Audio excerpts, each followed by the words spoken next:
Dans la cité de Chypre, vers 300 avant Jésus-Christ, résidait un prospère marchand du nom de Zénon.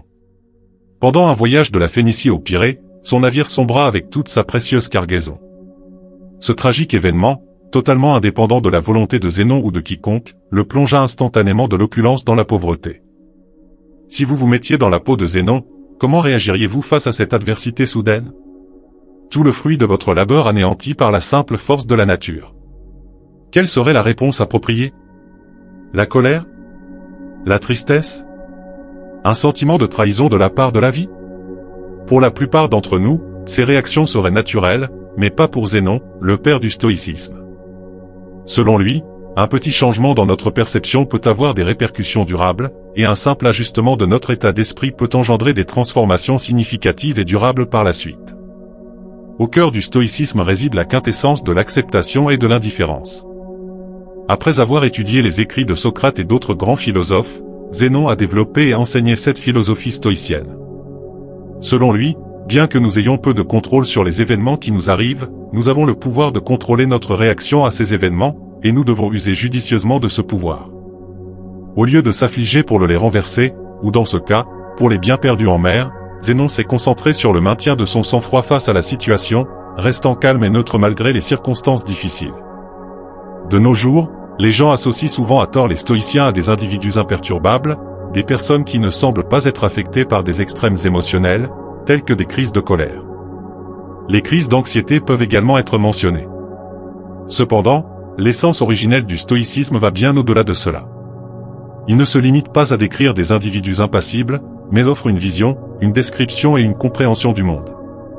Il s'agit d'un mode de vie qui a perduré à travers les siècles.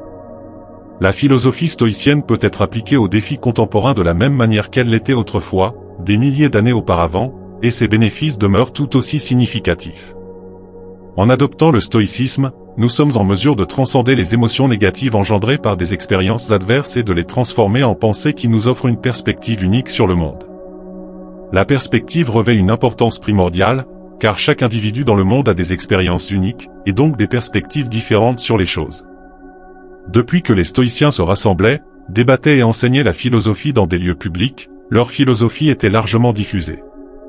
Ils étaient convaincus que les principes stoïciens pouvaient bénéficier grandement à tous, et donc il n'avait pas de sens pour eux de garder cette connaissance derrière les murs d'une école ou dans les cours d'un palais. En conséquence, tout individu, de l'esclave à l'empereur, pouvait apprendre et embrasser le stoïcisme, et beaucoup l'ont fait. Parmi les stoïciens les plus remarquables de l'histoire figure Épictète, dont le nom signifie acquis car il fut autrefois esclave, Sénèque, un homme d'État de renom, et Marc Aurèle. Un empereur romain est l'un des hommes les plus puissants de tous les temps. Les premiers stoïciens ont mis en pratique ce qu'ils prêchaient, évitant toute forme de discrimination et luttant contre les inégalités. Ils ont même introduit le terme « cosmopolite », signifiant littéralement « citoyen du monde ». De nos jours, lorsque les gens entendent ce mot, ils pensent à des villes telles que New York, Toronto, Dubaï et Londres, car c'est le type d'unité et de solidarité promu par les stoïciens en raison de leur diversité. À l'époque de la fondation du stoïcisme, les femmes étaient exclues de la possibilité de poursuivre des études philosophiques, mais les stoïciens étaient fermement opposés à cette idée. Musonius Rufus, le professeur d'Épictète, affirmait « Ce n'est pas seulement aux hommes que la vertu est naturellement inclinée, les femmes le sont également. Elles ne sont pas moins satisfaites que les hommes par les actes nobles et justes. Et si nous rejetons l'idée contraire à de telles actions, pourquoi serait-il approprié que les hommes recherchent et explorent comment bien vivre, c'est-à-dire en pratiquant la philosophie, mais pas les femmes? Même à une époque où cela n'était pas courant, les femmes étaient encouragées à se renseigner librement sur le stoïcisme et à embrasser cette philosophie. Alors, pourquoi tant de gens adoptent-ils le stoïcisme comme mode de vie? Dans un monde rempli de rebondissements imprévus, nos émotions peuvent souvent entraver notre chemin. En réalité, nous ne sommes pas tristes parce que de mauvaises choses nous arrivent, mais parce que de mauvaises choses inattendues surviennent. La pluie est bénéfique, elle arrose nos cultures, fournit de l'eau aux animaux et maintient une atmosphère fraîche et humide. Cependant, lorsque nous sommes pris sous un nuage sombre sans parapluie, cette expérience n'est jamais agréable. Alors, pourquoi ne pas se lamenter dès le début de la pluie? C'est parce que même si la situation est difficile, la pluie est quelque chose d'inévitable, un aspect sur lequel nous n'avons aucun contrôle, mais malgré les désagréments qu'elle peut causer, elle finit toujours par passer et la lumière revient.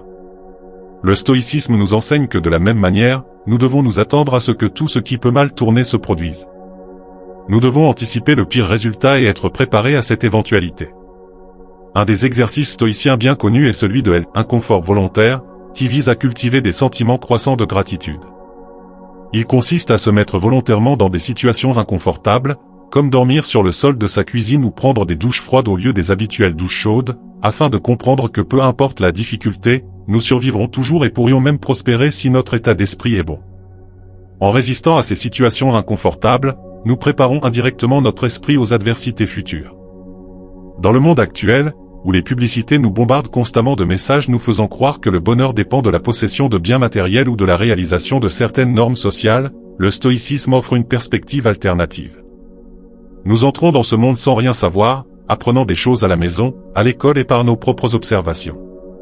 Cependant, ces sources de connaissances peuvent parfois nous inculquer des attentes irréalistes, nous laissant finalement déçus et insatisfaits. Plutôt que de chercher le bonheur dans des réalisations extérieures, le stoïcisme nous encourage à nous concentrer sur notre propre amélioration, à faire les choses pour nous-mêmes et non pour satisfaire des attentes externes. En plaçant notre bonheur sur notre propre valeur intrinsèque en tant qu'être humain, plutôt que sur des possessions matérielles ou des réussites externes, nous sommes mieux préparés à faire face aux hauts et aux bas de la vie. Car, comme le souligne le principe fondamental du stoïcisme, la dichotomie du contrôle, nous n'avons pas de contrôle sur la plupart des choses qui nous arrivent, mais nous avons le contrôle sur notre réaction à ces événements. Selon les mots d'Épictète, la tâche principale de la vie est simplement celle-ci, identifier et séparer les choses afin que je puisse clairement distinguer celles qui sont extérieures et sur lesquelles je n'ai aucun contrôle, et celles qui sont liées à mes choix et que je contrôle réellement.